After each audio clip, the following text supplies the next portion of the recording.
Chapter 2. Pygmy or Medicine Owl and Nest. Superstitious dread of Indians, golden crest and its cradle, ruffed grouse. The Pygmy Owl. This rare and beautiful little owl, the smallest of all North American species, I shot for the first time on Vancouver Island. It has also been obtained, though rarely, in Oregon, Washington Territory, and California. Its habits of this tiny bird appear little known.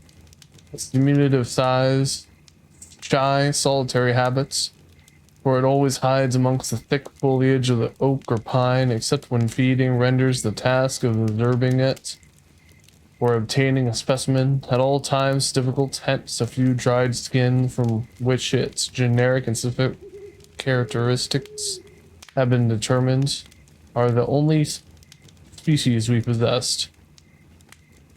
How the recluse lives, where it lives, or what it does are secrets. Early in the spring, whilst collecting the migrant birds which arrive at Vancouver Island in great numbers and variety of species, some to remain the summer through, others only to rest a while as they journey farther north to their breeding grounds.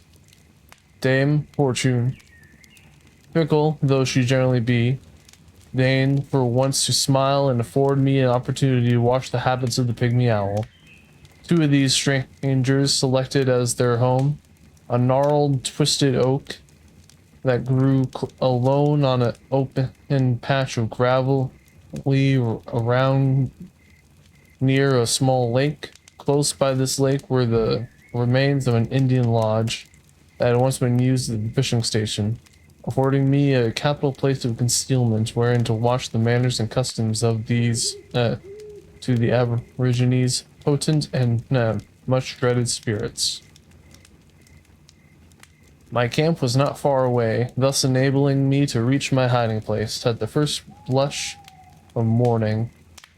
No sooner did the rosy light creep down the valley and spread over the plain than the owls were up and stirring, evidently hungry from a night's fasting.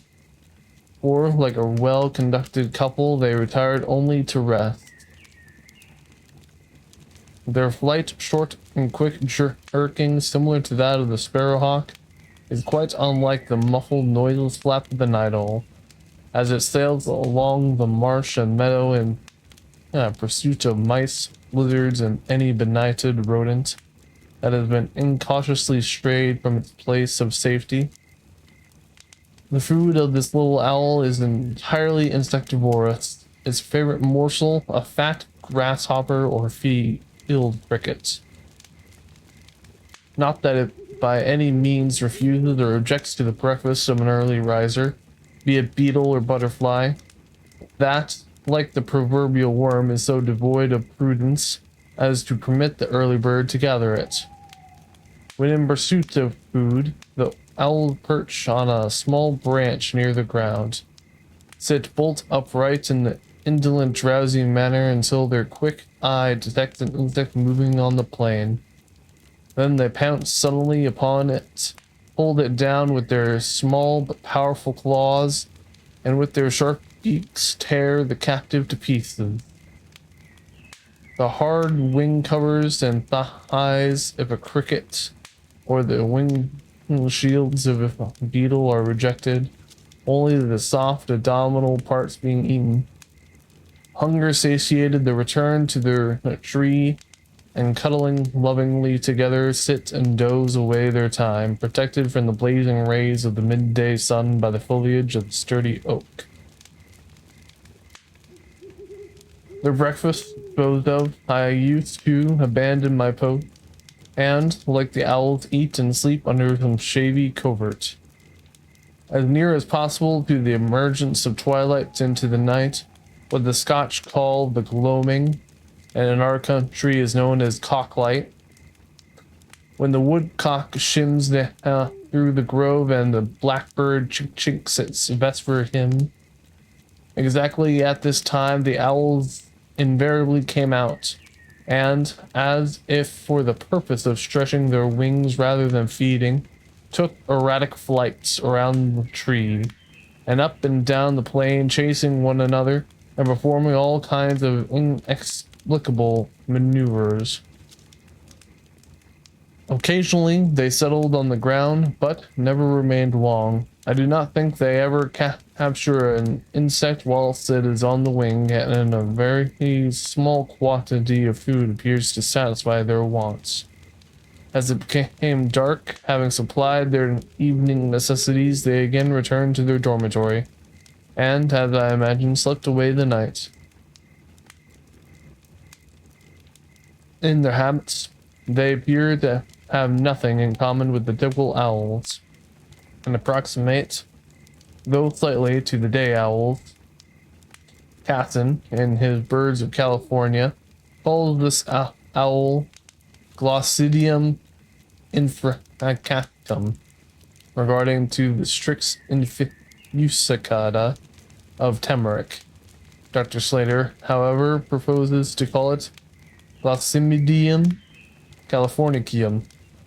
There can be no doubt that the two names, Strix infusicata and Strix casterioides, were used by Temeric to designate the same species, which is strictly from South America and quite distinct from our little friend.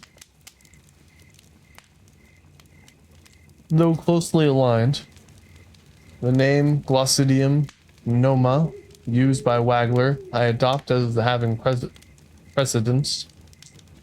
Its specific characters need not be given here, being readily attainable by referring to any of the lists of works quoted in synonyms.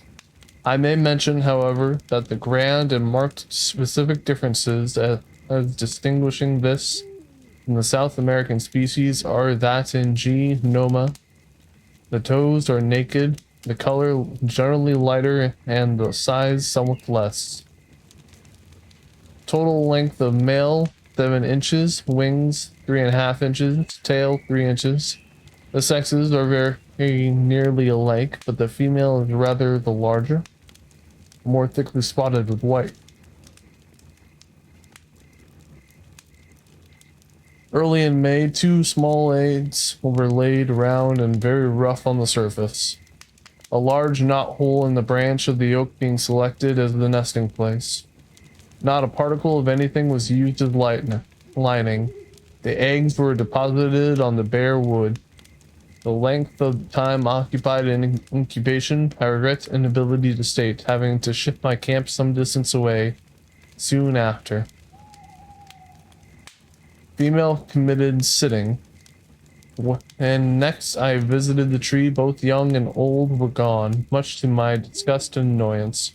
By the scattered feathers that lay ominously beneath the tree, I imagine a prowling marten or fisher had played havoc with my pet family and devoured, perhaps, both parents and children.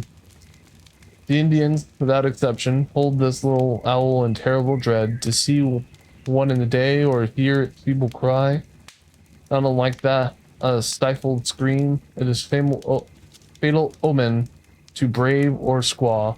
The hearer or the near relative is sure to die ere the end of the moon. To kill one is an unpardonable heresy. I nearly got into very serious trouble for shooting a specimen of this little owl. An Indian deputation headed by their chief waited on me, and protested against my risking theirs and my own inevitable destruction. All reasoning was futile, and there was nothing for it but to procure all the mystic birds and animals by stealth. It is a curious fact that owls in every part of the world have been deemed birds of ill omen. The crumbling ruins of an ancient monastery, the old tower and ivy-clad castle, and the ghost chamber is a haunted house, are invariably associated with owls and goblins. Pliny, in his natural history, when speaking of birds of evil, says the owl is a dismal bird and very much dreaded in public auguries. Inhabits deserts that are not only desolate but dreary and inaccessible. It is a monster of night, nor does it possess any voice but a groan. Virgil alludes to it as foreboding the death of Dido. Tholacqui Columbia Esperali cum hein bubo sepe quori et loge in letum docere voces. Shakespeare too saddles the poor bird with the guilt of an ominous predictions. Casca, in alluding to the events preceding Caesar's death, says, "And yesterday the bird of night did sit, even at noonday, upon the marketplace, hooting and shrieking."